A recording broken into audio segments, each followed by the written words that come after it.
Hello and welcome back again to the Selfishly podcast. My name is Seb Corvi, or you can call me Sebastian, whatever. Here we are, episode 9. Oh my gosh, it has been a minute since I have recorded a podcast. Not for any other reason than life has been insane. I've been changing spaces, so there's not really a great place to record. I've been working a lot, finally. Well, not anymore, but I was working a lot, so I didn't have a lot of time to record either, or organize to record with who I wanted to. And yeah, life got even crazier, and here we are in the middle of a casual pandemic, which is not casual at all. But fortunately, one of the silver linings of it, I suppose, is that I finally have time to record again.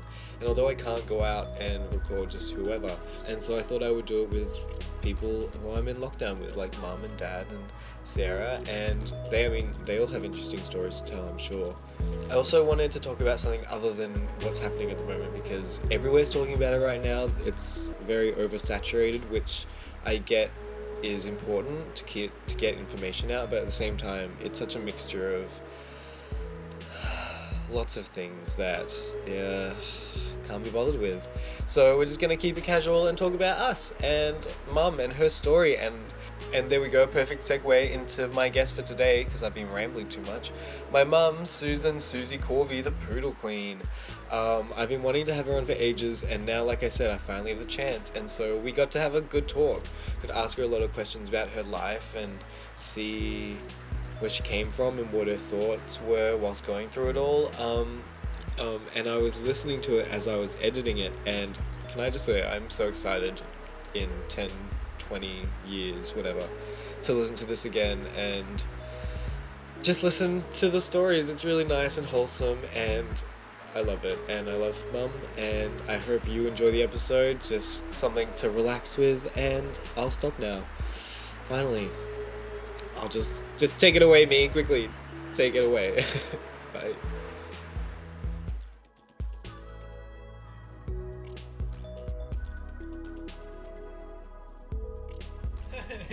Okay, so thank you. Here we are. Welcome back again to the Selfishly podcast where I talk to people I want to about the things we want to talk about.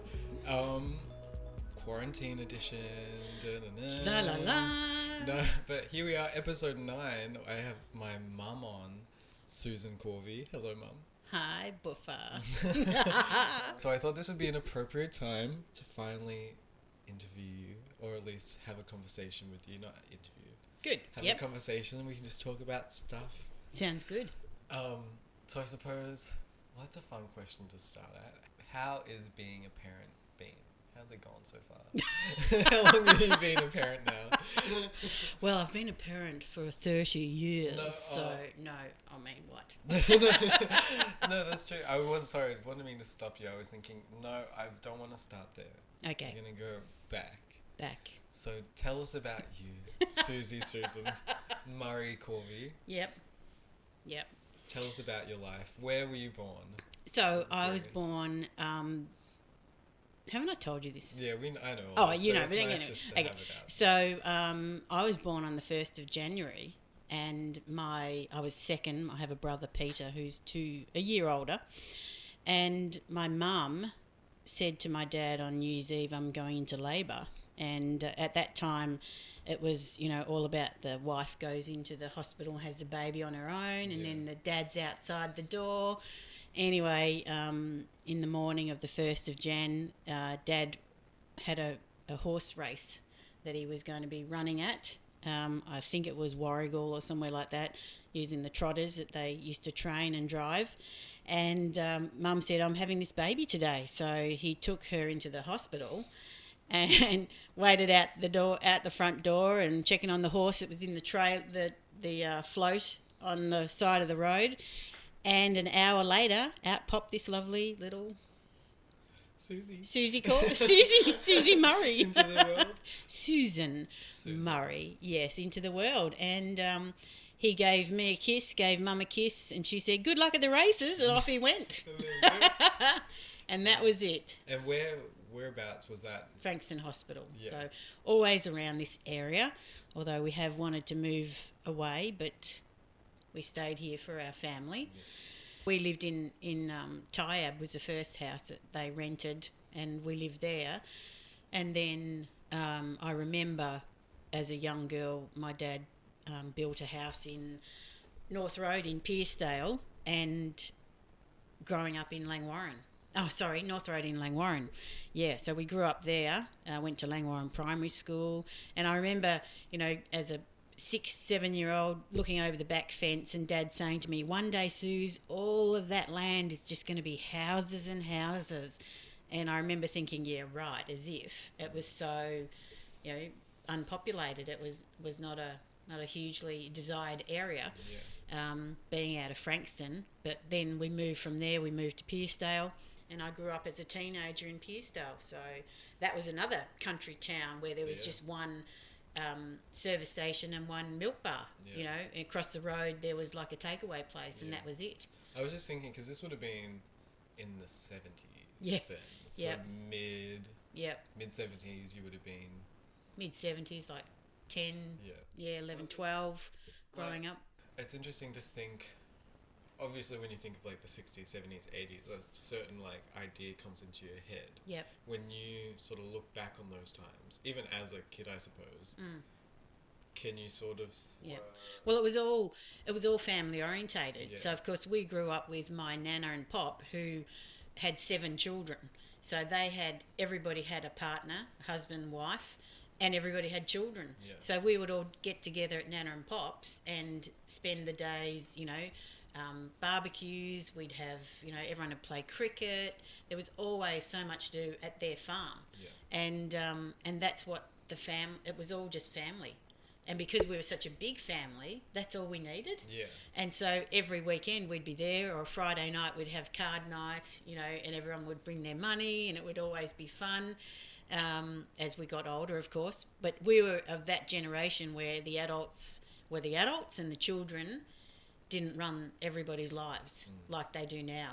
Yeah. we were told to sit down, eat your dinner, be quiet. The adults are playing or the adults are talking. And we all respected that because that's the way we were taught how to do it. Yeah. And that generation is slowly going, obviously. But it was the best time of our lives. And Pearcedale in particular was, you could walk up the road. I could go up the road on my own, walking, 12, 13, wouldn't even bother thinking that something bad could happen to me because there was none. Well, yes, there was stuff around, but common knowledge. No, it wasn't common knowledge. If anyone went to jail, it was a huge deal. Yeah. So it was, I suppose back then there was sort of like bubbly. It was kind of like a bubble world. A bubble world, yeah, it was. Living in the 70s, we were all, as a young girl, we had all the music and we had all the... What music did you used to listen to? Skyhooks, Bay City Rollers, they were all... I wasn't really into the rock and roll stuff. Mum and Dad, every Sunday morning we would wake up and we would hear Neil Diamond, Kenny Rogers, all the old country music family people, and we grew up on all that. We loved it. Elvis was my number one. I still remember my dad built a house in North Road in Pearcedale, and it was a 2-story, and I was sitting up there and they'd always be outside doing stuff and I was always inside studying or doing my music, and I'd be taping the songs on my little tape recorder from the radio. So that Elvis would come on, I'd be sitting there going, pressing the buttons to make it start, and then stopping at the end of the song and then waiting for the next one to make a tape, because that's what we used to do. Yeah. That's crazy. Like, if you were to go, were there like places to go like buy music? Would you go out ever and like buy records? Never. No, you'd buy records, but we didn't have the retail. Like, we weren't open on Sundays. Saturdays it closed at lunchtime because we had the footy. Yeah. So we were always at the football, growing up with football, one way or another. Or at the family. Yeah. And Sundays wasn't a day where you'd go to the shopping malls and stuff like that because they weren't open. Yeah, and Yeah. I suppose it just leans more into that like family oriented Yeah. sort of. Yep. Yep. I always like to think of Australia as sort of like trying to kind of, in some aspects at least, like Get back. copy the sort of American Yep. sort of. You know, that nuclear family sort of Yeah. idea of like, Yep. I don't know. Well, Does that- we grew up on American stuff too. Yeah. See, that was everything Yeah, that we very had. true. There was very rare that there was Australian TV product. It was always American. You know, Happy Days, Gilligan's Island. You know, all those sort of things that were from the '60s carried over to the '70s.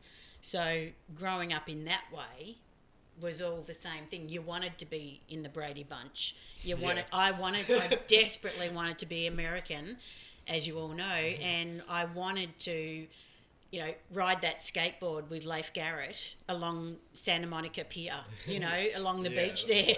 like the So I remember the teen first time we dream. went, Yeah. and I was just like, oh, this is where I've wanted to be my whole life, Yeah. you know, and I was 36 years old. Yeah. So, I suppose, yeah, having just like, because now there's so much media everywhere. Yeah. And back then it would have been, like you said, you know, well, I mean, look up the TV guide on what's going to be on and then Yeah. pick what you choose. And then when it's an oversaturation of it, do you Yeah. think like that's where one of your loves for like America sort of came from? Or do you think it was before all that sort of stuff? yeah.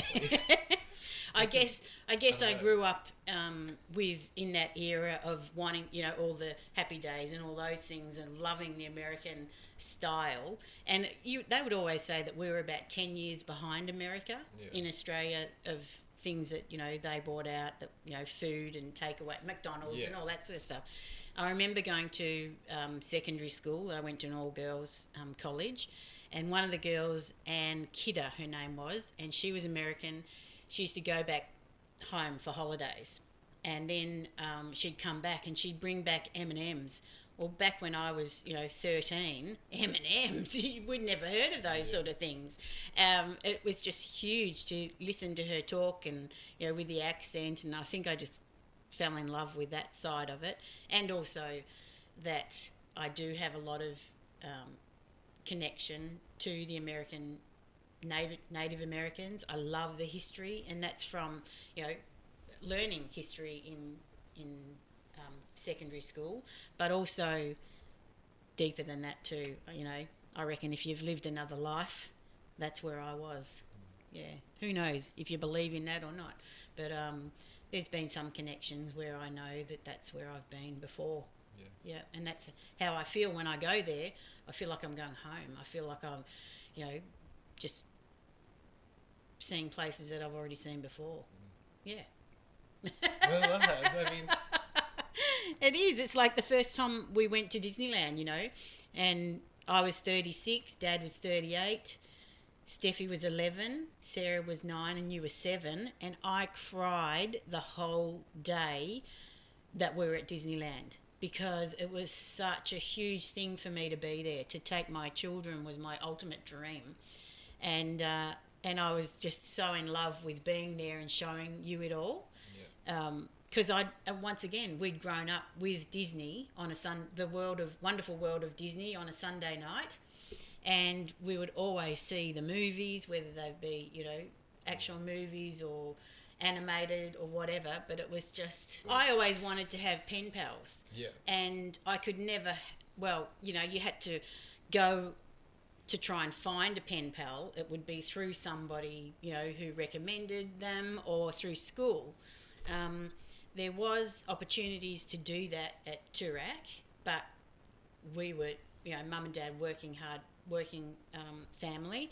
We didn't have money behind us, so they paid for my schooling, and that was it. I couldn't have asked for a better opportunity in life that they gave me, and that was fine with me. You know, I couldn't go on the tours of Fiji or New Zealand or anything, but that was fine. You know, that didn't worry me.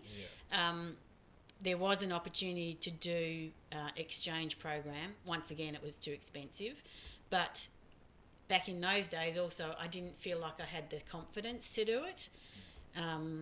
You know, to get up in front of a class or a school, you know, and say, I'm Susan and I'm from Australia. You know, I just didn't think I was that interesting enough because seriously, you know, they so advanced than what we were back here. You know, we were like the olden days, you know, which is true.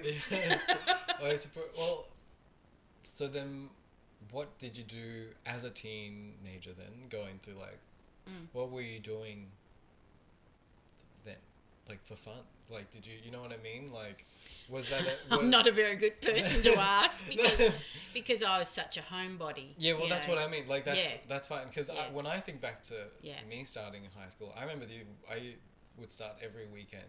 Every weekend would be stay in my room up to like 2 o'clock. Like, I wasn't really into extracurricular things.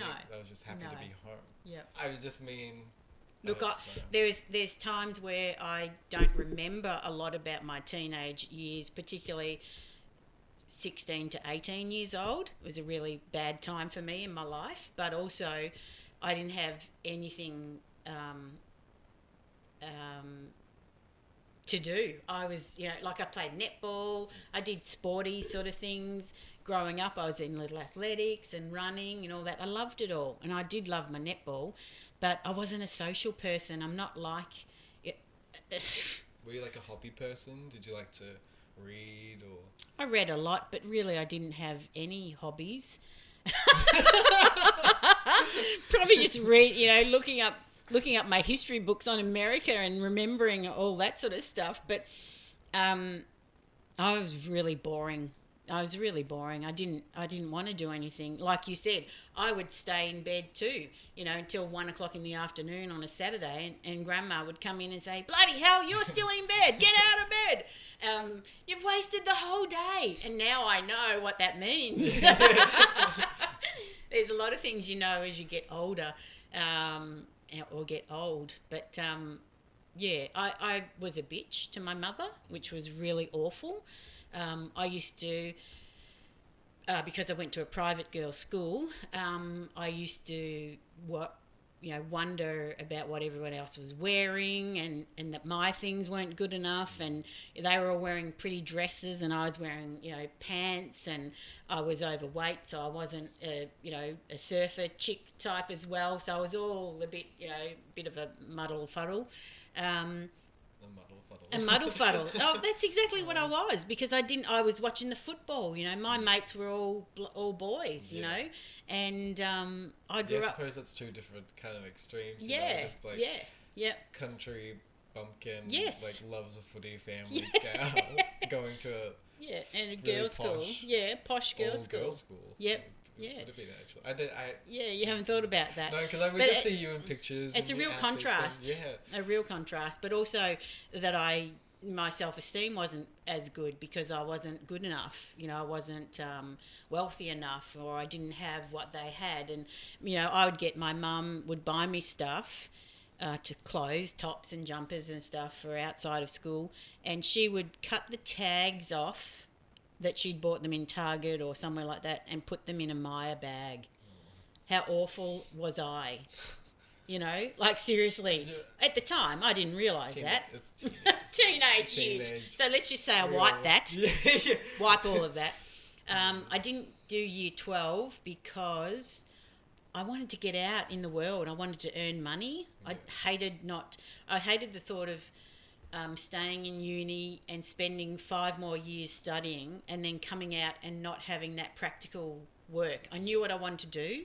Always wanted to be a legal secretary, law clerk. When did you realise that? And where did that come from? I just liked the law. I liked to hear all about the law. I liked typing. I liked all that sort of knowledge. I did want to be an air hostess because I loved the thought of travel. I just thought that would be amazing to be able to see the world, whether it was starting in Australia or what, but I was too fat and too short. And back in the day, that was huge. Yeah. That was huge, Wow. So I had to wipe that idea. And then I really thought, that legal would be for me. And it was actually one of my teachers at Toorak who said to me, "I've got a friend who's got a law office in the city. You'd probably be better off going there than doing year 12. Wow. So I did. Wow. That was it. I went there, got the job, caught the train up with my Nana Jean, and got the job, I was there for a few years and just started off as a Girl Friday, walking around the city delivering things. And so what year would this have been, do you think? well, I was 17. Late 70s? So no, we're in the 80s. 80s now. Yeah, early 80s. Yep. I'd go to the courts. I loved that. I would actually go to the titles office and the stamp duties office and lodge all the documents for everyone. It was just such a eye-opening world to know. Yeah. So then for later on, when I moved on to being reception instead of, just a Girl Friday, it was typing and then reception and then actually getting stuck into the dictaphone, typing and documents and all that sort of stuff, which I loved. Yeah. So it was a progression. Yeah. And so because when you say typing, that's on computers or typewriting. Yeah. Well, computers were the start of early 80s. And did you have to, was that something, I mean, they wouldn't have taught that in school? No, we all learnt on the finger push button typewriters, Yeah. So, yeah. I just mean like on top of, being in the learning, going to the city. Like, did you used to go to the city much when you were little? No, we never went to the city. I suppose I was saying before, sort of like a bubble world. Yeah, it was a bubble world. Like expanding your bubble. And I remember in particular, catching the train every day. So I would have to catch the bus from Pearsdale to Frankston, then the train from Frankston up to the city, and they were the old carriages back in the day until they then made the new trains. Because it was such an enclosed space and you couldn't open the window in the new trains, I remember that distinctive smell of if it was raining, everyone had their raincoats on, and that gets that smell. So everyone's standing, close to each other, and it was just that smell. I used to catch a train with a young girl as well that I met from Pearsdale, and you know what? I can't even remember her name, but we had the best time. We would just always, make up characters and be silly, at 18, be silly, 17, 18, have lots of fun talking out loud and people would be looking at us, and that was good times. And how long were you working there for, do you think? And had you met Dad at this point? No, 2 years, I reckon. Yeah. You met Dad when you were 20? 1983, so I was 18. When you met Dad? Yes. Okay. Yes. And so you had about a year before you had met Dad. Yeah. A year of adult life. And so I know you and Dad always tell this story, and so obviously I know a lot. Yeah. But I want to get to know the lead up, I suppose, mm-hmm. and we'll get to the story. Yeah. Because obviously everyone else hasn't heard it, but I just mean I'm selfish. I want some more details. I suppose you and Dad met through Earl. Yep. Your friend. Old friend. Yep. How did you meet Earl? Okay, so Earl was... And Earl's my godfather. Godfather. The godfather. The godfather. The godfather. So I knew Earl from my brother's secondary school, Baxter Tavern. Baxter Tavern! Scrap that. Baxter Technical College. That's where Dermot went as well, and a few others, that we all know. So he knew Peter, and he knew that I didn't have a boyfriend because he, at the time, was going out with my friend Kathy, who I went to Toorak College with. So she had, mentioned that I didn't have a guy. And were you looking for a boyfriend at the time? Oh yeah, for sure. I'd had boyfriends over the times, but nothing major. Yeah. And I was 18, so I was looking for a bit of fun. Bit of fun. Now that I was of age, we always would come to the Somerville Hotel. There'd be bands and stuff, but I never met anyone. And so anyway, Earl asked me to go to a day that he'd organised with a couple of mates and Kathy to Puffing Billy. And so then we had to go to, where was it? Up like Rowville or somewhere to meet everybody. So we rock up and we're waiting there. There was this one guy who was there, and I looked at him. I said to Earl, "That better not be Aldo." Thankfully, it wasn't. I won't say his name. But, for some reason I thought you were going to say no, it was Dad. No, so we're just standing around the front of the house, and we're all standing there. Of course, they told me that there was this guy they thought I'd like. You know, we were complete opposites, and I was like, don't have much hope for that because, opposites are, nah. Opposites attract. I know opposites attract, but I just didn't. No. I'm very set in my ways. I'm very quiet, and we're standing there waiting. And the next minute, this car, I think it was a brown Toyota Crown, if I remember correctly, came flying up the road, screamed to a halt on the nature strip in front of us. Oh my God. And then your dad, Aldo, got out. And I've looked at him and I've just... Was it just him? He was just him. He's got out with the biggest smile on his face. Oh and I've just like, oh my Lord, this must be Aldo. Oh my gosh. And of course he rushed over to me and said, "Hi, I'm Aldo." He was all over me like a rash. And I was thinking, back off, mate. Just back off. We went to the Puffing Billy and we had fun. He was all over me and I was like, hang on a minute. No, this is too quick. I don't know if I even like you because you're...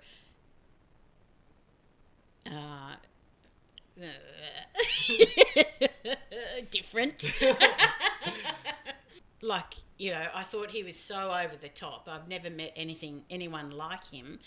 And I remember he reached into the car as we were leaving that day and kissed me. And I've just gone, oh my God, I've just met him for the first, first moment. And he was telling me, that, he'd call me and, we'd get together. And I remember telling Mum and telling Dad, and they were all, oh, right, okay. And my nana, I told her, and she said, where's he from? Sicily. Like she thought it was Sicilian, but Chilean. Yeah, we got it wrong. I think I had to look up the maps, the world map, to see where Chile was and make sure I knew what I was talking about. So from there it started, yeah. And we fell in love and, we had a ball.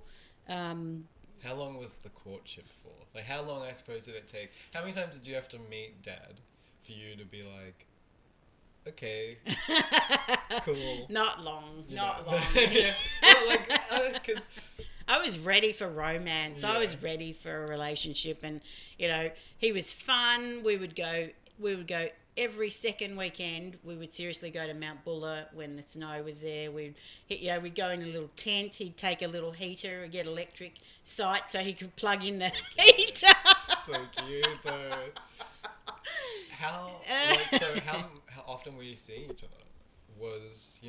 Well, he was working in Chadstone or Clayton, and I was working in Narre Warren at the time. I'd changed from Melbourne. Oh, yeah. Took another role at Narre Warren in a lawyer's office, and we would see each other, maybe every weekend, or he would come down sometimes for dinner, during the week. But it was over an hour drive, so we didn't have mobile phones where we could text or ring or whatever. If he rang home, it would be me using the phone for half an hour and then getting, time's up, get off, Dad needs to make a phone call, whatever. So it was limited in that way. And you couldn't, if you had a fight, he left and I was left at home, and then you couldn't text and say, oh, I'm really sorry, I didn't mean to say that. I was feeling shit or whatever. You just had to wait till the next time you saw them. We used to write each other letters and cards and stupid stuff like that. Wish I had have kept them. I think I did, and then I threw them out not that long ago because I thought, who'd want to read them? But I probably should have kept them. I would have read them. Neat little book. Anyhow, yeah. That's so cute, though. It's funny just imagining what you and Dad would be like, Yeah. dating. Yep. Because, that first initial dating, that's like they call it the honeymoon phase. I'm just wondering. Oh, we didn't have many arguments. No, I don't mean like argument. Yeah, Like, I mean the I difference. just mean like It was a different life for me because I met Nana and Poppy. how like quickly. Uh, Or after a yeah, couple it of was months? funny. It was funny because he asked me to go for dinner, but he forgot to tell Nana. So of course I rock up at the front door and she opens the door and she says, "Hola, can I help you?" And I said, "Oh, hi, I'm Susan. Aldo asked me for dinner." And she said, "What?" Oh You know my how God. Nana was? It was hilarious. So it was so funny because they invited me in and we had dinner, but I was, back in those days, I wasn't very good at eating. I was very set in my Australian ways, so I'd never try lasagna. Like, what an idiot. Looking back, I'm such an idiot. But she would make all these wonderful schnitzels and stuff like that, to compliment me, and it was really lovely. But it was the first shock.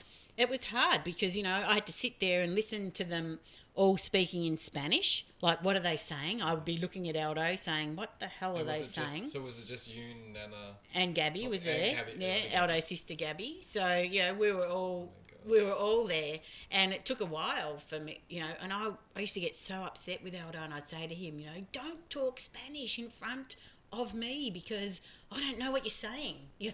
They might be asking questions about me and I've got no clue. And then he would say to them, "Oh, we need to speak English for Susan," and they learnt pretty good, and it was only at times that they did speak Spanish. Times when they didn't want me to know what they were saying. Can you imagine the Nana giving you side eye and just like speaking Spanish? So much side eye. That's so funny. That's so wild. Yeah. So it was hard, those sort of dealings to And do. What about Grandma and Pa? What did they first think Well, of they Dad? didn't like Aldo to start with Yeah. because he wasn't a professional person, and he didn't have the professional background that they thought I should have. Years and years of proving himself, which shouldn't have to happen, but that's parents. It's like, I know what that's like now. Having adult children of my own. You want the best for your children, and you want the best that their partner can bring for them. And so, it was many years of hard work for Aldo to, gain their respect. And they loved him, but he was just an ordinary worker, and they wanted more, But then, times change, and life changes, and of course, he was more than enough for us. Yeah. Yeah. Would you say it was a few years after you both originally got together that you had decided on like the long haul? I don't know Getting I married?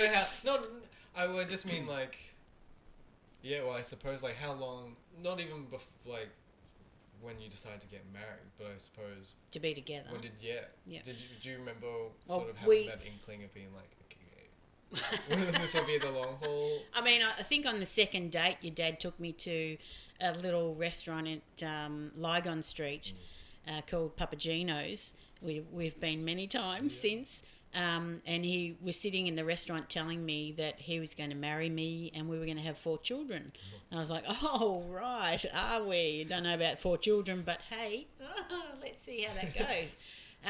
We always did stuff that we both enjoyed. Like, we started off, we'd go to movies, we'd go for drives, we would, do the restaurant stuff, that we could afford at the time. And we decided that we didn't want to have to keep travelling, Chadstone to Pearcedale. And one thing that we used to do that I think I've told you before, there was halfway between our houses, there was a little motel. I love this story. There was a little motel, and it was $49 a double, and let's just say they knew us quite well. That's so good. On a Friday or a Saturday so night. Saturday, if we went on a Saturday, we'd spend the day together in the motel room, and we'd get pizza, we'd have Coke and beer, and chocolate and lots of sex. That's so good though. Like that's a great story though. Like what a cute thing they used to do. Yeah. And it's like you guys are people. You first see each other. Yeah. So of course you're gonna be Yeah. when you get the chance to see each other. Yeah. I mean, like you're saying, you living Yeah. far apart. And Yeah. I always remember you saying stories of like having to go stay at Nana and Poppy's. Yes. And you know, there's no privacy. No. Or especially, even you can say because of the time as well, they wouldn't want people sleeping together. But No, I mean, that still they happens didn't. now. Yeah. But before it would have been like Oh, Nana it's and huge. Poppy were, Yeah. you know, Poppy was a strict Italian Yeah. man. But even, you know, Grandma and Pa, yeah. you know, I remember one time we went to stay at Mount Buller, and we were going in the tent, and I said to them, you know, I know I'm 18, but I respect you both, and I'm asking you if it's okay that I can go. And Mum said, well, you know, it's up to you. We don't really want you to, but that's fine if you want to. So when I got home the next morning or the weekend after, whatever, and Mum said something about me being a woman now. I can make my own decisions. So they knew that I had become a woman. But then one time we got caught out. We were having a cuddle one morning, and actually we hadn't slept together because that's the rules of the house where you can't. And we were actually just having a cuddle, and my mum came in and found us in my bed. And then Aldo was banned, you know, for 6 months, I think it was. He wasn't allowed to come and sleep over. Wow. So actually, you know, the people at the Oakley Motel were like, thanks very much, Grandma. Yeah, thanks for the business you've now given us. We didn't go every weekend, I'm telling you. But, you know, maybe when the footy season was on, we did. Anyhow, what was the question? I got sidetracked.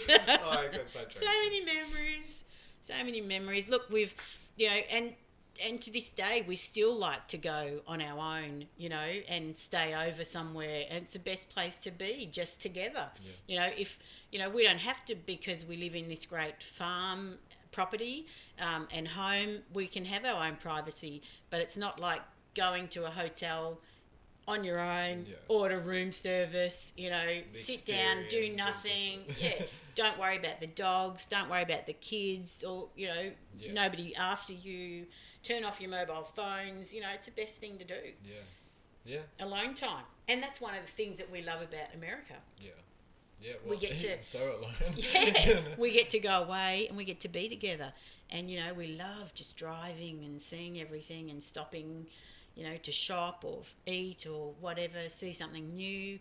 Normally I've got a plan, you know. But well, when you were younger, would you think if you both could, would you have travelled a lot more when you were younger? Or was it sort of when you were seeing each other that it seemed like getting married, having kids, and having the family locked down was the next thing coming? Well, or did you guys want to like... there was no, you know, the set pattern for Australian life was you know, meet your partner, you get married, you get a house, you have children, you know, that's your pattern. You have work. The thing is that we wanted to travel, but you couldn't afford to. We wanted to go to Queensland on our honeymoon, and it was $1,500 each return to fly to Queensland. That's wild. So we ended up driving to Echuca, and we drove to Sydney and down to Merimbula, and then, you know, down the coast and back home. But ideally, we wanted to travel. There was so much of the world that we could see, but it wasn't open like it is now. And we didn't have those opportunities to off you go. Once you had a house, you know, you were pretty much set, and with children, obviously. There wasn't an opportunity for us to go until we were, you know, nearly 40, because we were still paying off bills, and, you know, we were lucky in that we made it happen to go to Queensland with you kids every second year, you know. But there was always the, you know, car hire, the hotel, you know, all the theme parks that we wanted to take you to, and all those things, you know, that we used to do on a budget because that's all we could do. Yeah. There was no thinking about, oh, let's go to Disneyland because that's going to cost us, $7,000 to get there, just in your airfares. Yeah. So it was a different time for everyone. And I think that's why now we all want to travel, because we didn't do it. But then again, look, we're older, we can afford it. We can do it on our own, or we can do it with our children. Yeah. Yep. Easy. So we'll say at this point, you and Dad, you've decided to move out together. Yep. Was that a big deal for you? Was that a big step for you? It was a huge just step. Moving out of home. It was a huge step Considering because how much of a family person you were. Yeah, and we didn't have enough money either, so we had to be choosy in what we could afford to rent. To start with, we ended up renting this little house in Frankston, and I think that was the worst time for me because we were working. We didn't have any visitors because once again, Grandma and Pa had their own home and they wanted to stay there, and if we wanted to visit, we would go there. Nana and Poppy were in Chadstone, so they didn't want to come down, so we would go and visit them there. Yeah. We would have lots of activities. We played indoor cricket, indoor, activities with our friends. We lived not far from takeaways, so I would never cook. It was so bad. Moving out. I remember one time Aldo came home and I had this little thing where I'm a Coke addict, Coca-Cola addict. And I had this thing where I would always have a fresh glass. And I think that's because it was like that at my home with Mum and Dad. And so I would, Aldo would come home and there'd be days and days of fresh glasses that I hadn't washed because we'd never dishwasher. And one day he just threw them all in the sink, just smashed all of them into the sink and said, "This is ridiculous. It's one glass or nothing." Oh my God. And there was a pattern of, him yelling at me and me yelling back. No. No. I did the washing, and we had a little TV that was like the size of your laptop screen. That's all we had. We had our single beds pushed together. We had a cupboard that we found somewhere. We didn't have much, and because we sort of decided quick, that's it. Aldo didn't even tell his mum, Oh my gosh, Dad, what are you doing this whole time? He had to go and apologise, 10 years ago to Nana to say, "I'm so sorry the way that I left you, Mum." We didn't even realise. We just packed up and took our clothes and our beds and that was it. Oh my gosh. Nothing else. So I suppose it was quick then. It was so quick. That's wild. Yeah, and I don't even know. Oh no, so you had said. Yeah, it was mainly because you just needed to. We just didn't want to. I was working in Rosebud then, and so then for me to get from Chadstone to Rosebud was huge. They didn't have the freeways or anything back then. It was a huge drive, and Dad was in Clayton, I think, or somewhere like that. Then he got a job in Mornington, so of course it fitted that we were in Frankston. It was a good place to be, and so we were there. How long were you there for? 6 months, and then we got the house at Dramana. Oh yeah. So we were wrapped because there was so much to do. We had to do painting and the floors and all that sort of stuff, and we were working towards all of that as you did back in the day. And because that house, obviously, then compared to the unit you were renting, it would have felt more. Were you like priming it for a family? For a family home, well? yes, of course. Yeah. We wanted babies, but we didn't want to. We were married in 85 and we had Steffi in 89. 4 years later we wanted some time to ourselves, and we did go to Queensland again a couple of times, but no overseas travel because it was all too expensive. And so that's what you were mainly doing in that, from 85 to 89. We were just working, getting the house ready. My mum, Grandma was working full time, so we hardly saw them unless we came up to their place. We would always go to Nana and Poppy's place, They would come down occasionally, but not very often, until we had, Steffi, and then they'd come and help me, which was really great. Yeah. So, yeah, it was a big, big change in life. Yeah. The grandparents were getting older and that sort of stuff. We still had family things, but everybody had sort of moved on as well. Yeah. So over the years, everybody gets their own families. So then there's these all little circles of families, Yeah. and not many times that you all get together. And then I suppose having your own child also then just completely changes everything as well. Yes. I literally can't even imagine. What? It sure does. Yeah. What was it like? What was it like? Well, I was 25. Like when did? Like, was I 25? Yeah, 25. When you found out. Yeah. As well, was it? Did you know it was coming? I planned. Yes, Yeah, we planned. We it planned. Was Steffi. Yeah. Well, we No, said I mean, we said 5 years we'd have married first to get sorted and make sure we were right and financially able to, and that I could have time off work and stuff like that. I worked up until like 2 weeks before I had her. She was tiny because of my Coca-Cola addiction. I didn't look after myself like I should have. Naive, didn't want to know, just thought it would be okay. And then she turned out to be this tiny little 4-pound baby. So healthy, but, tiny girl. So she always has been too. But yeah, changed my life, changed me into a different person. You become more responsible. You've got to think about not only yourself, but, this little human who only has you to support them and provide for them. Yeah. So yeah, it was huge. I mean, and Grandma was working full time, so I couldn't have her assistance, but I made some great friends at the health centre nurse put me onto a mother's group, and we're still friends, 30 years later. Couldn't have got through it without them. Yeah. I think everyone needed everyone. It was one of those groups where we all had mums who were working or mums who lived away, so it was a society where you did rely on your friends. We're in Dramana, so it was a isolated place from, the peninsula, being isolated from Frankston onwards, or Mornington even.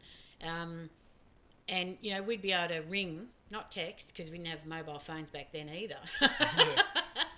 Wait for our next meeting, to ask, what do you think, or whatever, or this one's doing this, and, Jess is rolling over now, is Steffi rolling over? They were 2 days apart when they were born.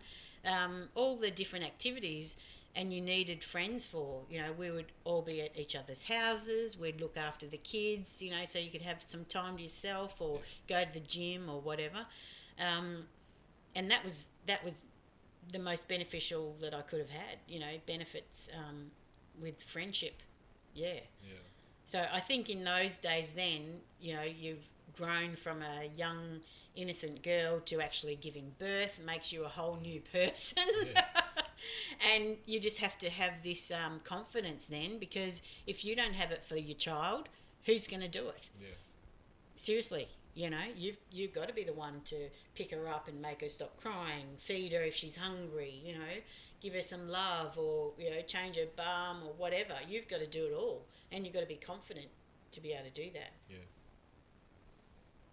I can't even imagine, to be honest, literally. But you're so good with Soph and Grace, the nieces. But that's different. I know it's different because you can give them back, but... You came in the wrong. Yeah, Sarah just came in, mother of the nieces. So. No, but like we were saying, I couldn't even imagine. That's the end of that. I know. I mean. Yeah, I think it's a responsibility that you have. Like you can't just get in the car and drive off. I want to go up the street, I'll jump in the car. Oh God, what am I going to do with the baby? Yeah. I have to take the baby with me, and that's when you need friends and you need help, and that's what family does for you too. I suppose, was there anything you were nervous about heading into being a parent? Yes, of course, you doubt yourself. I was thinking that, being a professional person, that I'd be fine. But reality is, in things that you don't know are going to happen. Like, I couldn't breastfeed. I tried and tried and tried, just could not breastfeed. Stephanie was 3 months old, and the health sister said to me, "Give her some formula. She'll be happy." She changed within a day because her stomach was full. She was satisfied. She didn't have to scream anymore because she was hungry, which I didn't know. Yeah. Being a first-time mum, what's she crying for? She can't tell me. So then she was on formula the whole time. I mean, I tried to breastfeed with Sarah, couldn't do it, and then straight on the formula. I knew with you, third time round, I wasn't going to be able to breastfeed, straight on the formula. Yeah. That was just my lot. Whereas friends that I knew, that I had, breastfed, not an issue. Every child that they had. People are different. Yeah. Well, You can't expect to have... So everyone's bodies is completely different. Everybody's body is different, no matter what you say. And it doesn't... No matter the advice that you get, you always have to form your own opinions and ideas.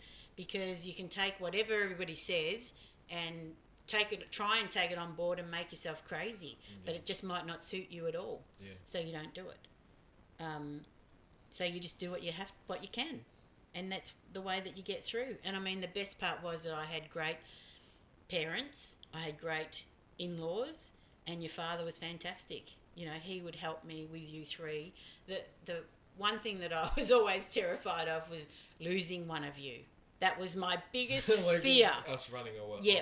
Yeah, because there was three of you, and I was always, what's she doing, what's he doing, what's she doing, where's she gone now? But you were all very respectful, and you listened to me, and that's really all that I needed, was to make sure that you knew I was your mum, and all I was doing was looking after you. Yeah. I was not telling you off because I wanted to, I was telling you off because I knew what was going to happen if you did whatever you wanted to do. Yeah. You know what I mean? Yeah. So, yeah. And that's parenting. Yeah. And so how long, because you've always, like you're saying, been working, parents, you and dad and everything. Yeah. How quick after Steph did you go back to work? Or did you have a while off? I was only off for a short time, maybe 6 months, and then I went back to work. Yeah. Yeah, but part-time. Yeah. And then I worked, in and out of the office. And then I had Sarah. And then I got sick after Sarah. I got really sick. I had gallbladder issues. So I couldn't work. And Dad worked, and I was just at home with the kids. And then we decided we wanted a boy. So we're going for it. Got to get that boy to carry on the Corvi name. Thanks for that. And we had you. I was born into the world. You were. It was the biggest joy. One of my biggest joys of life. Yeah. And I was gonna say, and you're saying, because before you had even said Dad wanted 4. I mean, he's even said that still. Always. Are you fine to say why? Just on the 4th one, is when I asked that. Oh, like I mean, because I mean, I suppose there's a couple answers, different answers. Like for one, like, oh, you can tell. Well, when you were in utero, is that the word? Yeah, I think so. Yeah. You were breech. So back in the day, we didn't have that many, ultrasounds, and they said we could turn and all that sort of stuff, but if they turned you, it could risk the umbilical cord wrapping around your neck, and you'd be stillborn. They'd do an ultrasound to check once every 2 months or whatever, but you never turned. And then when I went into labour, they said I had to be at Frankston Hospital just in case anything was wrong, and they induced me to have you, and you were breech. You came out feet first. So it was a very horrendous birth, as in painful, but also very controlled. So nothing was natural, like, lay down, have the contractions and push. It was you got to, Susan, are you with me? Are you with me? Yeah. Stop the gas for a minute. You've got to concentrate. Now I'm going to ask you to breathe, now push, Yeah. those sort of things. So it was huge. And because you were feet first, it was horrendous. I can't even imagine. Yeah, the so visual. normally the head comes down, Yeah. opens everything up. Well, this is the other way. You poor little thing. I remember looking down and seeing the doctor had your legs, holding your legs, but you were still inside. Can I say that? Yeah. And I was thinking, holy hell. Like, seriously, am I pushing? What am I doing now? Oh my gosh. And I was looking down from myself. It was an out of body experience, just looking down, thinking, you poor girl, that's so, I can't even believe that that's happening. That's wild. There was no drugs, no time for anything because I had to be so, focused on what was happening. And then it was one more push and you were out. And the worst part was that because of that, all the fluid went down your ears. And so that's why, as a child, you always had issues with your ears. You couldn't get water in, you get infections and all that sort of stuff. So that was such a horrendous birth that I said, I'm not having any more. That's it. I seriously cannot go through that again. It was just the worst possible thing. I'm sorry. No! But also not sorry because I don't want to. I'm not sorry because you're so special to me. It's such a connection that we have anyway.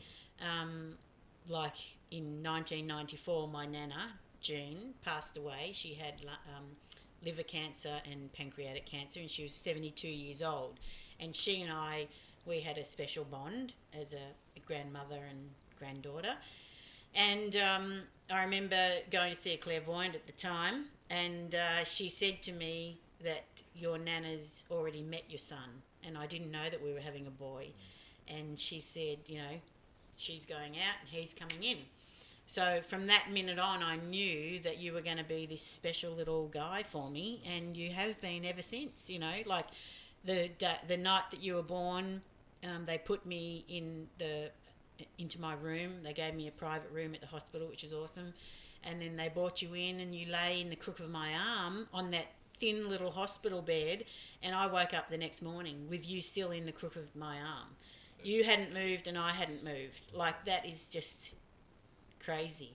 And the nurses came in, they said, we kept checking on you, making sure you hadn't fallen off. And I'm like, oh my God, imagine that. But that was our connection from the minute that you were born. Yeah. It's special. It is very special. We're very lucky. Lots of people don't have that. No. And so, after you were blessed with the third perfect child, and you decided you Well, I didn't don't know need about any perfect, more. but okay. Wow. Yeah. Wow. I'm going to edit that so it's like, I don't know. No, it's like, perfect. Yeah. Perfect, yeah. And so then, after you had the three... no, I kind of want to go in a different direction.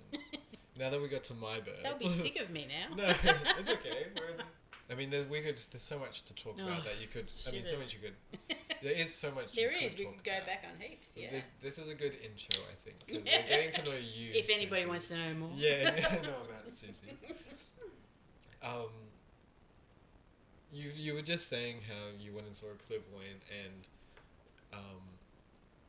even beforehand we were talking about other spiritual things, like past lives. Did you have much of a religious influence in your life at any No, just in general? Not really. I grew up going to the church in Langwarrin, a beautiful little church there. Actually, Steffi got baptised there, and so did I. Oh, wow. Yeah, because we're being baptised as well, so that's why I'm curious. I guess that I wanted to always give you the opportunity to make your own choices as to religion. Look, sometimes I believe in a greater being, God, and sometimes I don't. sometimes there's so much question. You know, um, I love people who have faith in Jesus and God, and how they can draw on that faith to support themselves. And I've learned a lot about that with all my new American friends that I've made over the years, because a lot of them are, you know, believers. And here in Australia, growing up, I don't think it was a huge part of my life. We went to, you know, like a kindergarten church thing when I was very young, but never actual, you know, church services other than for weddings or funerals, you know, things like that. Yeah. And I look at things that have happened in my life and think, like the miracle of birth. It's a miracle. How does that work? How does that happen? You know, it sort of makes you think about all of that. Then I think of my beautiful friend Joanne, who died at 32 from breast cancer with 3 little girls under 5 years old. And I think, how can there be a God that does that, that takes a mother from her children? How does that happen? It just confuses me. So I don't know. I don't have an opinion. I guess it's a belief that I have in an afterlife, where whether that brings a God into it, I don't know. I reckon I have been here before. I don't know how. In the depths of my despair when Joanne passed away, I had a vision, and that was of a previous life. I don't know whether that's just my emotions or whether that was just my brain, you know, thinking of a quieter time that could, you know, placate me. I don't know. Do you mind me asking more about that? Yeah, well, you could probably go back. When I was a teenager, I would wake to the beat of drums. Always. There would be a drum beat. I would wake to the smell of a fire. There was nothing on fire, but I would wake to that smell. The drum beat, I would wake and, you know, try to source out where it was. It was nowhere. It was just in my mind. Whether that was a past thing, I don't know. Like you said, I do have an affinity with the Native American Indians. Have had for a long time. That's when I think, you know, those things happened to me as a teenager. As a woman, and when I remember Joanne passed, and I was in the shower and I closed my eyes to try and just medicate myself and, you know, slow my brain down, and I saw in my eyesight myself kneeling at a river. I was kneeling and I had a thing for water. Can't even think of what it's called now. There was fire, there was dogs barking, there was teepees, you know, there was dirt, there was grass, and there I was kneeling on this river bed. I you know, I don't know.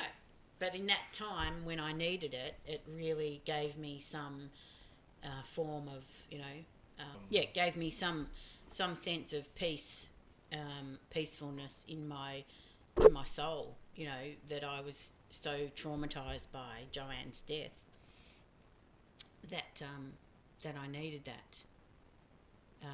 And if you rewind a few years from that, when you were born, I've told a few people, and they probably think I'm a bit weird sometimes, but you know, it's real to me. I was feeding you in bed, and we had mirrored doors looking out to the other room from our bedroom. And I was feeding you, and I was just looking in the mirror, and I saw an Indian man standing in the doorway. And I said to him, "Hello, what are you doing here?" And at that same moment, your dad rolls over and said to me, "Can you see that Indian in the doorway?" And we both went, "What?" And of course he was gone. But seriously, like how, you What wouldn't was have... Eh? Yeah, like I know, but what is that? Oh, is he a guide? Was he telling me something? I don't know. I don't know anything. But to know that Dad could see that as well, and I was like, okay, like all of those things about being in a previous life and all that, connection, just makes you wonder. Yeah. It really does make you wonder. I've got a really good friend, Dad and I met, Pam. We met her in Deadwood when we were over there in the US one time.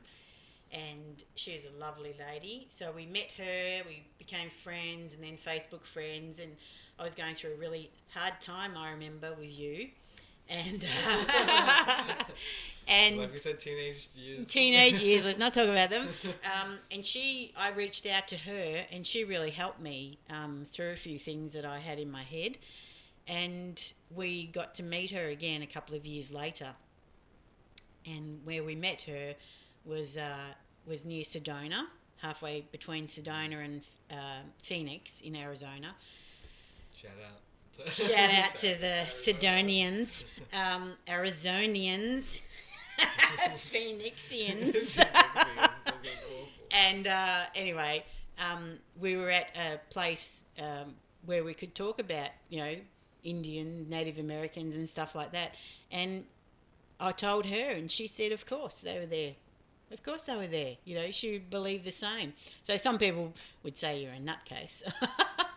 Arizona and Sedona and all that have the vortexes as well. Yes. So they're all very into spiritual energy of the land and I know. people down there. Well, we actually went, Dad and I, to a place that she told us to go to, which was an Indian reserve. There was a casino on there that now that the government doesn't help them as much, casinos do. But it was an old historical place where the Indians had lived in the caves. Wow. It was insane. And it was so eerie, Dad and I just walking around there. It was amazing to see. Never thought I'd be doing that. Again, I made you and Sarah go to a school that had, Christian school, so that you could make up your own mind as to your religion. I didn't want to tell you because I don't know myself. I still don't know, and I'm 55. Yeah.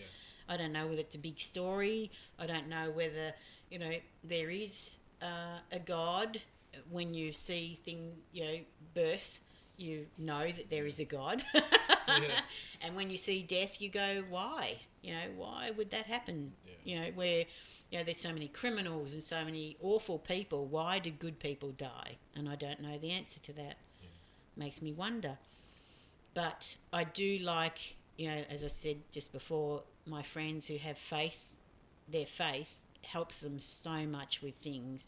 And at times, in the last few years, I have found myself reaching out to that faith and trying, to help myself in that way that, I might need some reassurance or whatever. Yeah. And I don't know, it's like now, people are saying all the things about, what's happening in the world now, is it something that God is making happen, this virus, because we've all forgotten how to connect and be connected without internet, without, TV, just on our own, without friends. We just, in our families, need to spend time and be together. Oh, I was talking to my friend Shani, and we were just saying how it's kind of we were all just getting to this big boiling point Yes. as a society and world. Yes. Every other month, every other week, there was something happening somewhere.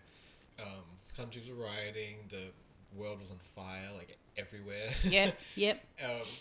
And now, they're just humans need to chill out. Yeah, need to calm the fuck down. So, the world is just fine. We're the parasites, and Yes. it's, trying to clear us out a little bit. Yeah. I mean,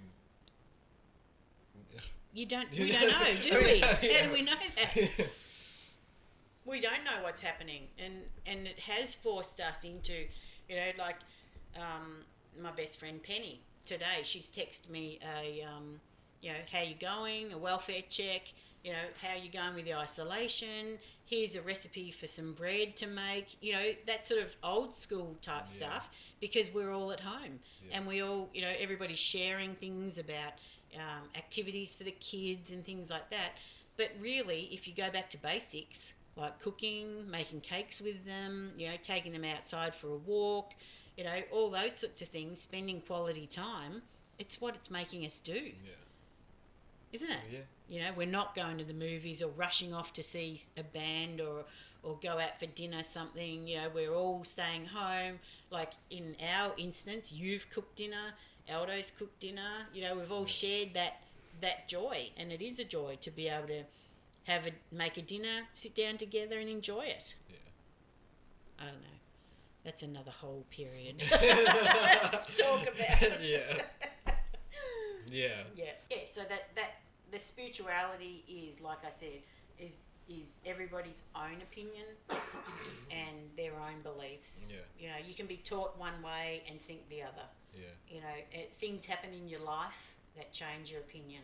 Yeah. And that's really, up to everybody. Yeah. And if you need something to believe in, it's there for you to believe in. Yeah. And if you don't, then you don't worry about anything and you don't take it all on board. But there's many a times where I've said things like, when Pa was sick with his pneumonia and stuff like that, please God, don't let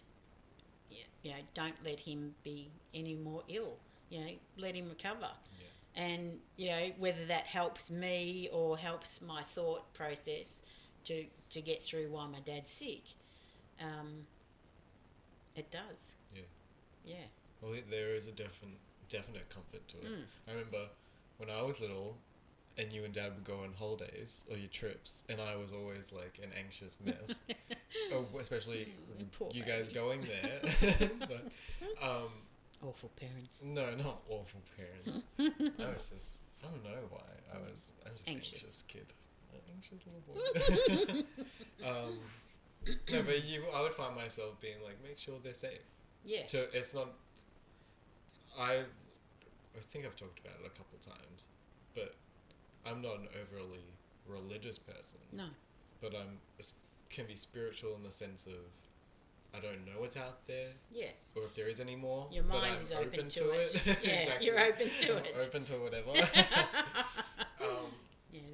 There was a definite comfort to being able to be like, okay. They'll be right. Yes, they'll be okay. Yeah. They're being watched over in whatever capacity. That's right. I mean, and you think about things like in your teenage years when we went to the Dandenongs and you went on a walk on your own. We went for a walk to the falls and you said, I'm just going to go down here and keep going. And you just kept going. And it was 2 hours later and it was getting dark and we had no mobile phone connection. So I couldn't ring you and say, get back here. And Poppy Eric had passed away. And I was just praying to him. And I said to him, Eric, you make sure you get that boy back to me safe and sound before I go crazy. And then your dad went off looking for you, and then you were just wandering back because you'd gone, you were looking at this and you were looking at that and taking photos of everything, totally oblivious for 2 hours passing, and your mother having a panic attack over you. And I think we just about threw you in the car because we were so distraught.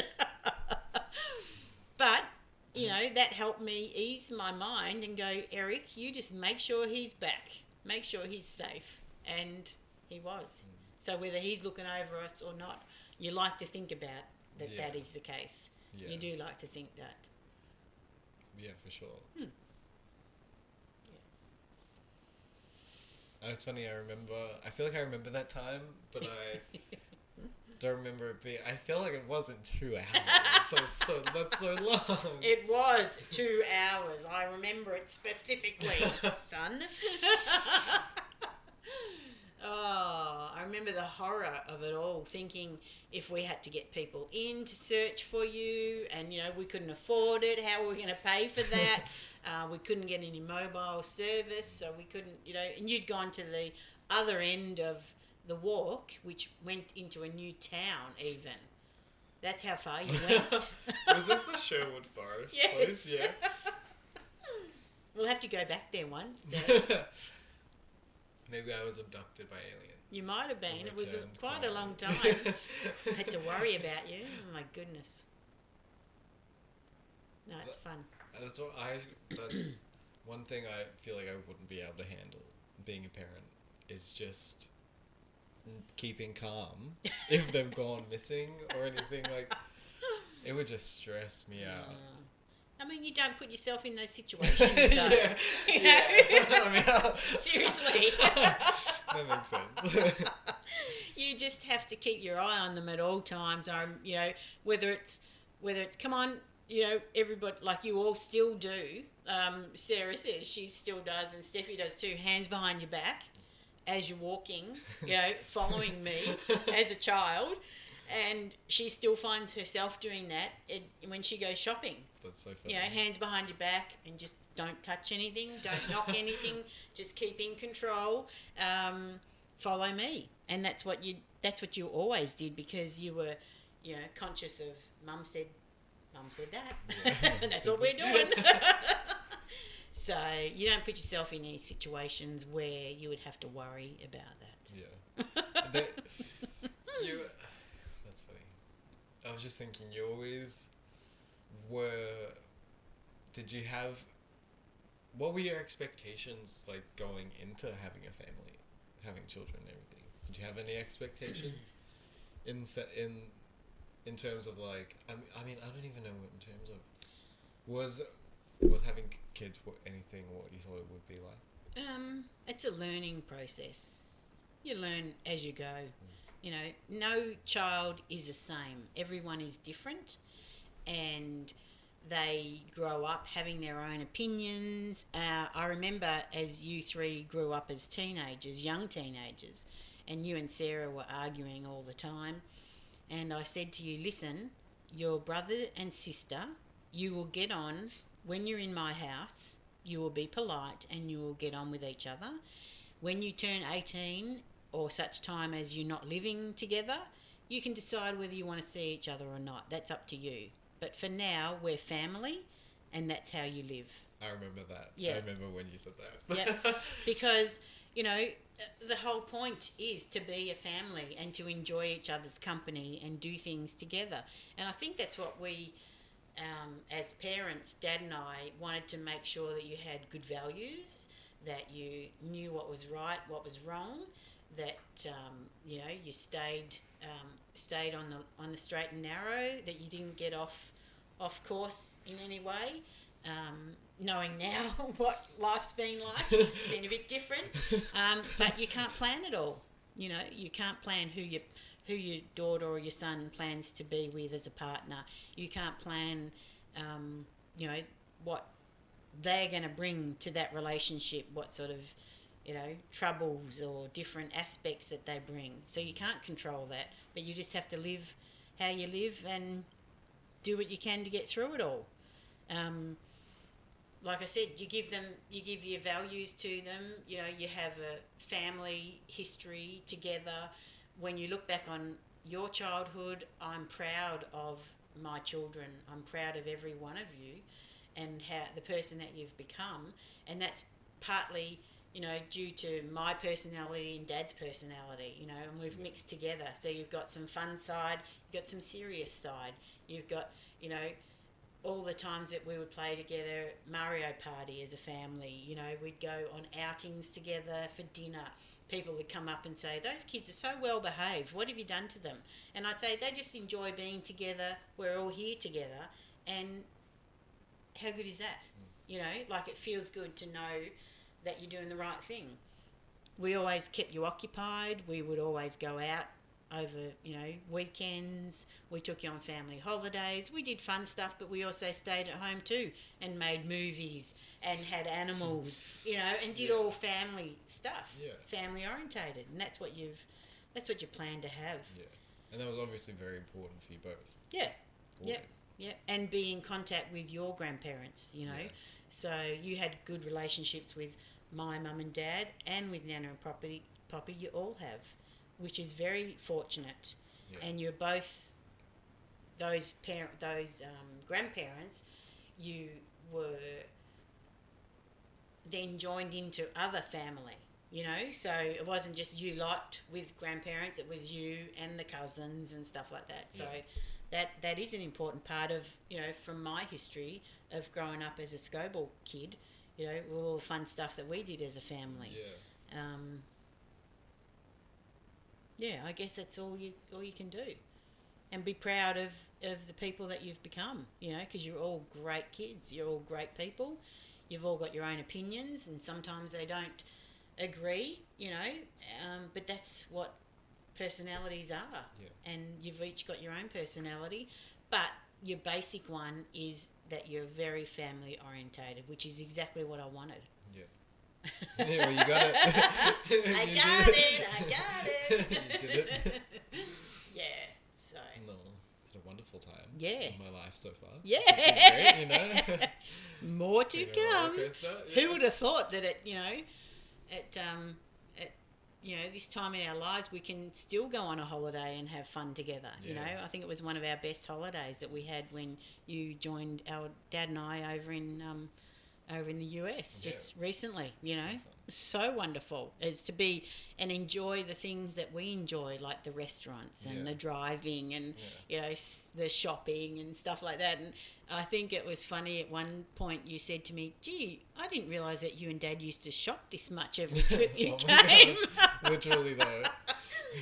But that's what we love to do. I mean, we go to Walmart for 3 hours. All right, time frame, we'll meet you in an hour. Okay, off we go. I love that. Well, it's funny, I mean, because it kind of just felt like we all got to an age where it was like, okay, obviously you're my parents, Yeah. you know, and I'm your son, but I can recognize that you're individual people, Yes. and that we can get along, not just, you know, Yes, outside of that. yes. And You like, choose to enjoy things with us. Yeah, and understand that you guys like to do your own, because it's so easy to be able to see your parents as they're just your parents. Yeah. But we're lucky because we have a lot of interests the same, and we can enjoy things as friends as well as not just parents. Yeah. You know, like you know, we can go to the movies and enjoy that together. Yeah. We can. It's like with my parents. You know, I love being with my parents and just sitting down, reading the paper, reading the magazines. Not even specifically talking, but just being in their presence. Yeah. You know, I miss that a lot now that my parents are up in Queensland. But that sort of thing, it's like when we went away together, we knew that you needed your own space as well. You know, but we could all still do fun stuff together. And then if you wanted to walk off on your own, or you know, listen to your music and not talk in the car or whatever, we knew that was okay. Yeah. Because when we got out of the car, we were all going to be chatting again. Yeah. You know, so it's just a lucky relationship that we have, I think. Yeah. Yeah. An easy relationship, and you know, you have respect for me and Dad as your sisters do as well, which is an important part of being a family and of each other. Yep. I love that. I mean, it's good. I mean, you're right. Yeah. Yep. It's always interesting having such a involved family life. Yeah. Always meeting the people who aren't that way. Yes. Because it's different. It's different. Yeah. Yeah. This hasn't gone the way I thought it would go at all. No. Which is fine. No. I'm happy with how it's gone. Yeah. I was just thinking there's so many things to talk about that we haven't spoken about. Well, you'll have to make a list. I should make a list, but then I would want it to be a list. Because I like how it kind of panned out. I think we might come It's to an really end about here family, wasn't it? Yeah. Our whole family. Yeah. Well, I was just curious. I'm curious just about you. Yeah, And thank you. about dad and like the life, because like I always literally keep saying, and will continue to say it unnecessarily a lot, everyone has such different lives, and the way they get to the where they are is so interesting.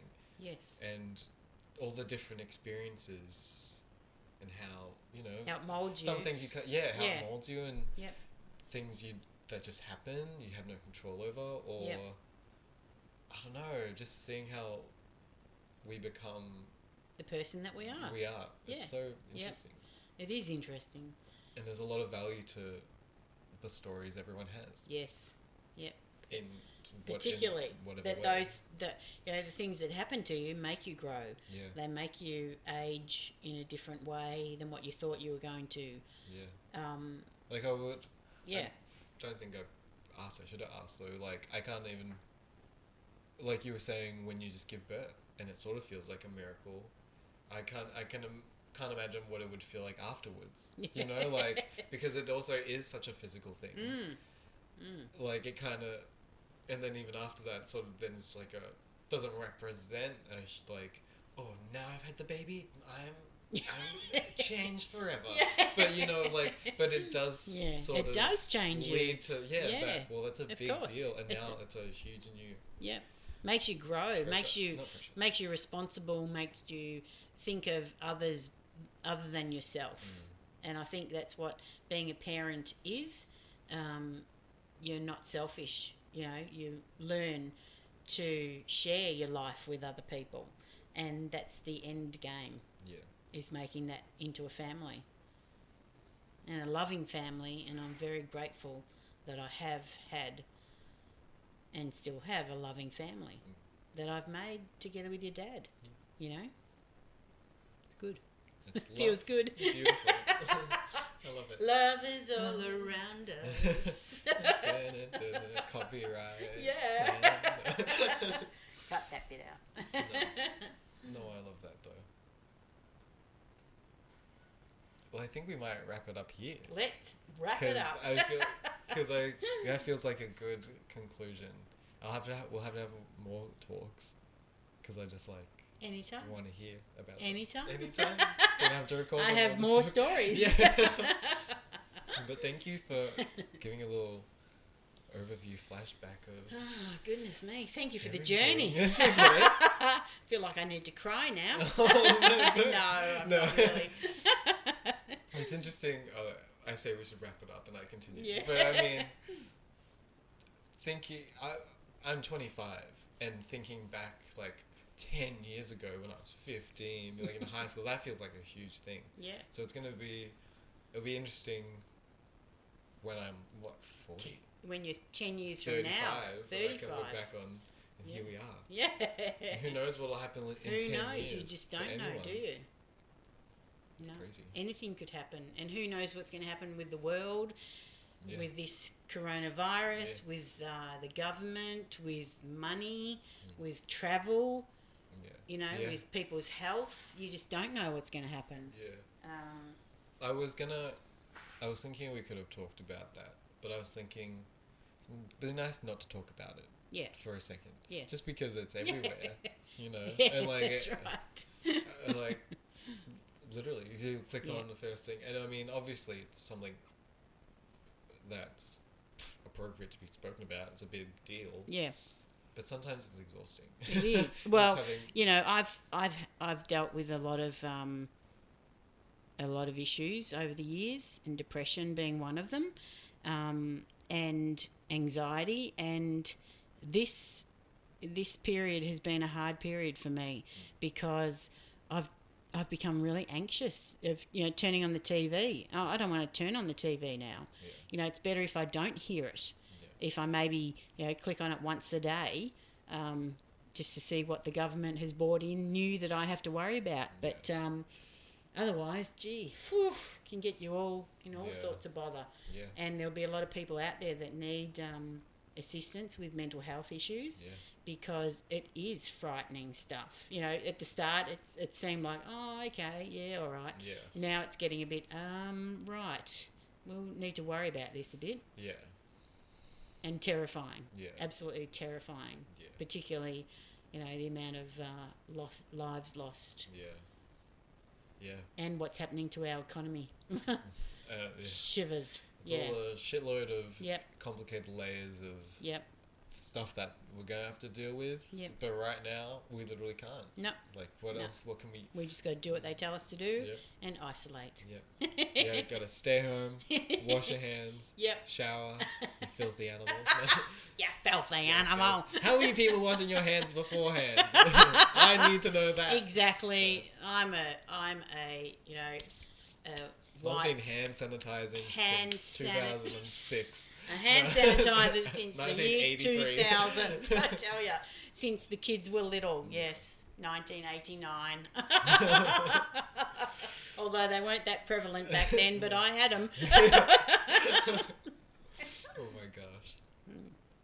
Wild. But anyways, Okay. well, thank you, Mum, for Thank talking you, with me Sebastian. and being on the podcast. Thank you so much. You're welcome. I You're hope. welcome. Thank you. I hope it all works out.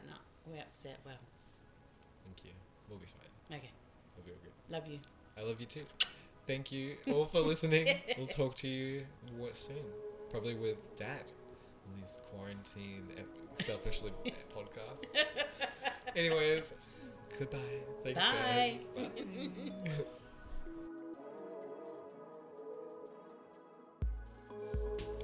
And there we are. Thank you so much, Mum, for being on the podcast. It was so great having you on finally and just talking and sharing all your stories. And thank you for sharing them. I love you so much. And thank you guys for listening to the podcast. That's the end here. If you enjoyed it, I hope you did a lot. You can subscribe whether you're listening to it on iTunes, SoundCloud, YouTube, podcasts, Spotify, whatever it is you're listening to this on, and I hope you enjoyed. I also just wanted to add that I didn't ask Mum to plug anything, but you can follow her Instagram at Susie Corvi on Instagram. She posts a lot of poodle pictures, family stuff, and she's just wholesome to follow. You can check out the podcast on Instagram as well at The Selfishly Podcast, or on my website www.sebastian-corvi.com. Link is in the bio and Instagram as well. There I just have pictures of the guests, little bios, and everything we've had so far. And yeah, that's it. Thanks again. Bye.